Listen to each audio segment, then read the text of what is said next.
Welcome to my channel. I'm so glad you're here. If you love exploring new routes, discovering hidden gems, and soaking in the thrill of the open road, all from the driver's seat, you are in the right place.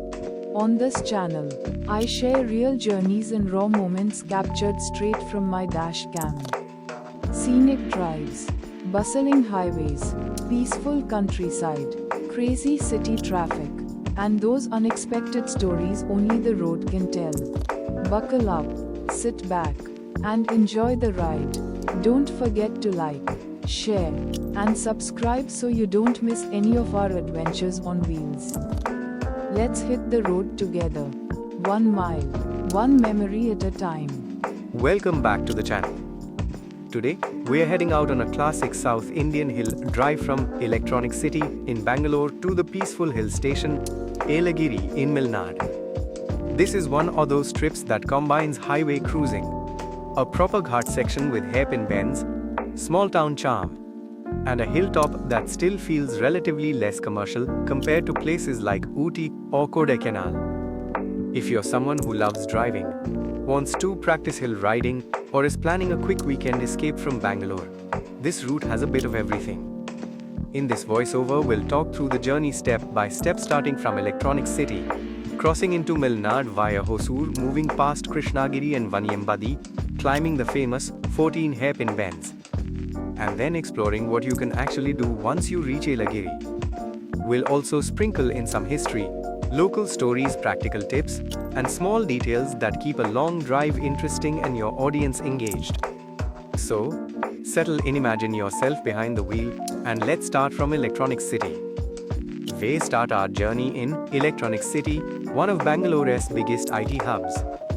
On weekdays, this area is packed with office cabs, buses, and tech park traffic, but for this trip, let's assume we are starting at a sensible time, late morning or early afternoon. We can enjoy the drive and still reach Yelagiri well before dark.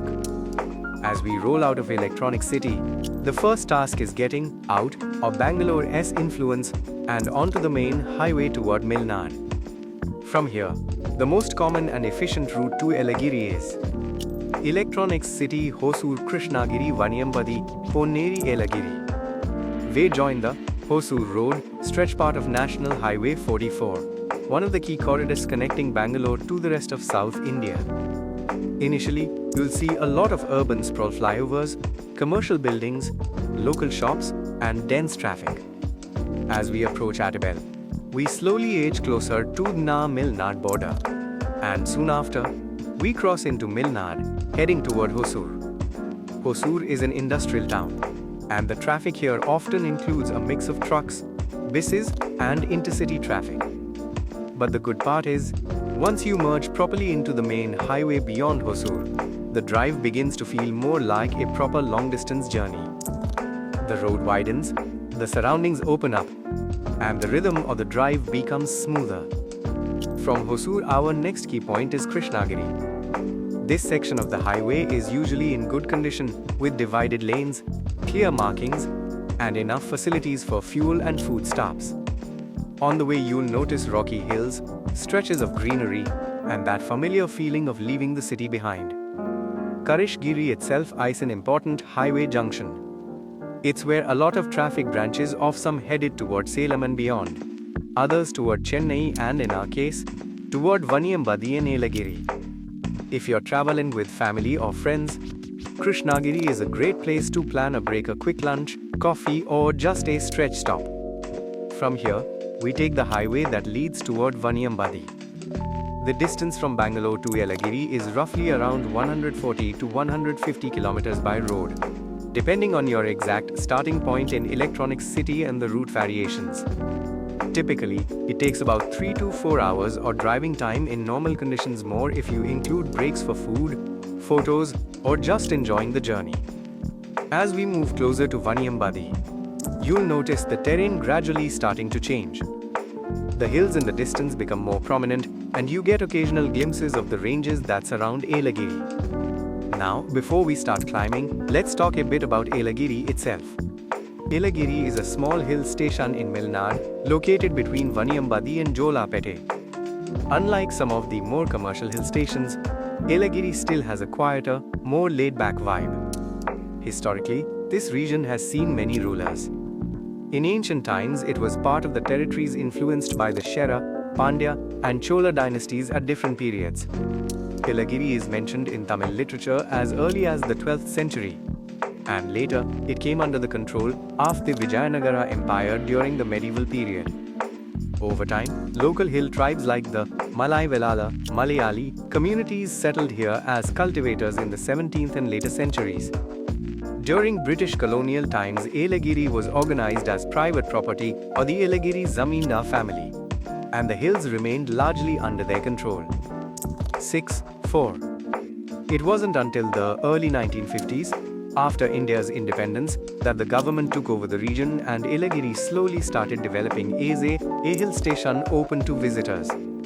Even today, traces of that Zamindar history remain, like old houses near places such as Reddur, which are reminders of that era. So when you drive up to Yelagiri, you're not just going to a weekend hill spot, you're driving into a landscape that has seen tribal settlements, medieval kingdoms, British administration, and post-independence transformation. Back to the road. As we pass Vaniyambadi, we look out for the turn that leads toward Ponneri and Yelagiri. This is where the flat highway gives way to the Ghat section. From the base near Ponneri, a winding mountain road with 14 hairpin bends takes you up to the Yelagiri hilltop. Yes, 14 hairpin bends. That's where the fun begins. The climb to Yelagiri is not extremely steep compared to some other hill stations, which makes it a good starting point for new hill drivers and riders. But you still need to be attentive, especially around the curves. One interesting detail that keeps this stretch engaging. Each of these 14 hairpin bends is named, and many of the bends have names linked to famous Tamil personalities and poets like Thiruvalluvar, Bharatiyar, Kambar, Ilango, Avvaiyar, and others. As you go up, you can actually spot boards or engravings indicating the bend numbers and the names. This not only helps you track your progress, bend 1, bend 2, bend 7, bend 14, but also subtly connects you to Tamil literary and cultural history as you climb. 3. The 7th hairpin bend is particularly well known because it offers a viewpoint from where you can see the valley, the plains below, and the surrounding green slopes.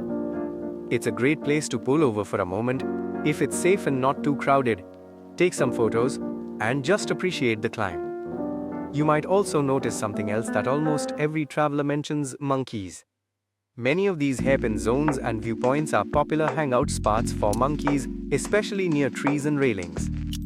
It's fun to watch them, but it's so important not to feed them or leave plastic or food waste behind. On the driving side, the road conditions on this Ghat stretch are usually decent, but keep the vehicle in lower gears on the climb. Avoid sudden braking in the middle of a turn. Use engine braking while descending instead, or riding the brakes constantly. Be patient with vehicles ahead, especially if they're heavier or less powerful. For new drivers, this climb is actually a great confidence builder before tackling bigger hill stations like Oti Kodaikanal or Coorg. As we reach the top, the road flattens and opens into Yelagiri Hill Station. Yelagiri is often described as a simple no-frills hill station, calm, not overdeveloped, and ideal for people who just want cooler weather, greenery, and basic attractions. Let's explore what you can actually do here. One of the central attractions is Panganor Lake, an artificial lake surrounded by a small park area. You can walk around, sit by the water, enjoy boating if it's available, or just use it as a relaxing central point in your visit. Nearby you have the Nature Park, which has pathways, gardens, and often serves as an evening hangout spot for families. If you're up for some walking and scenic views, the Samimalai Hill trek is one of the highlights of Yelagiri. It's not an extreme trek, but it does give you a bit of a workout. And at the top, you're rewarded with panoramic views of the surrounding hills and plains. Then there's the Jalagampara waterfalls, created by the Ataru River, flowing down from the Yelagiri Hills. The waterfall drops from about 15 meters, And there's a belief that bathing here can be beneficial because the water flows through herbs and plants in the hills. Nearby you'll also find a Murugan temple built in a structure that resembles a lingam, adding a spiritual touch to the visit.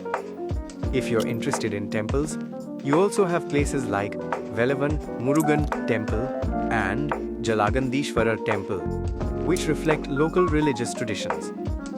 For travelers who like quieter experiences, Yelagiri is more about walking along the small roads, enjoying cool evenings, checking out local eateries and tea shops, sitting quietly and watching the hills.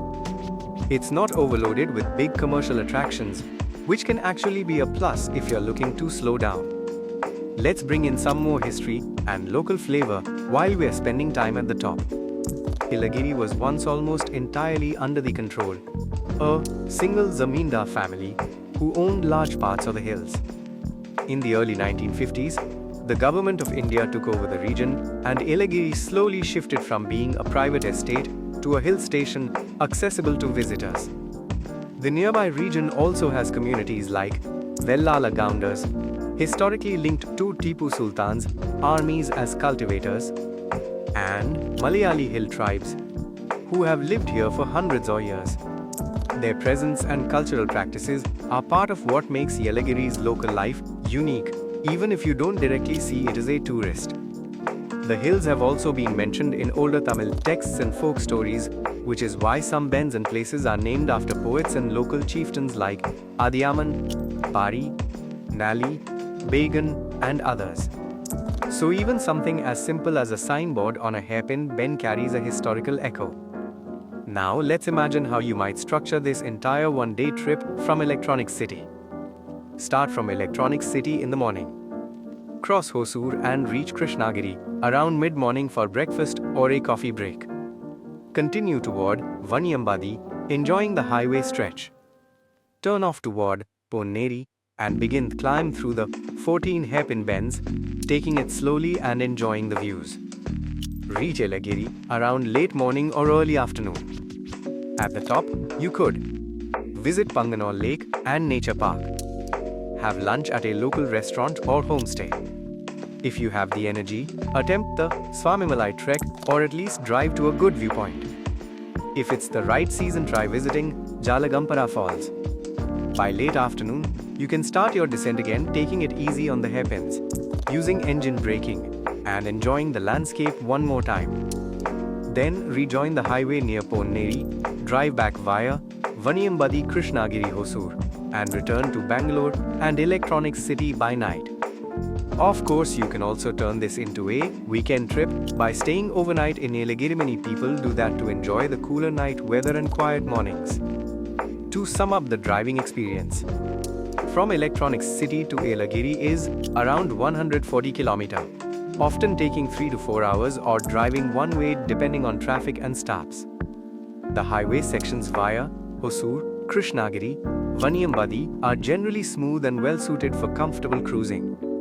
The final climb with 14 hairpin bends is the highlight, good for driver skill building, scenic views and a bit of thrill, but still manageable for beginners if they're cautious.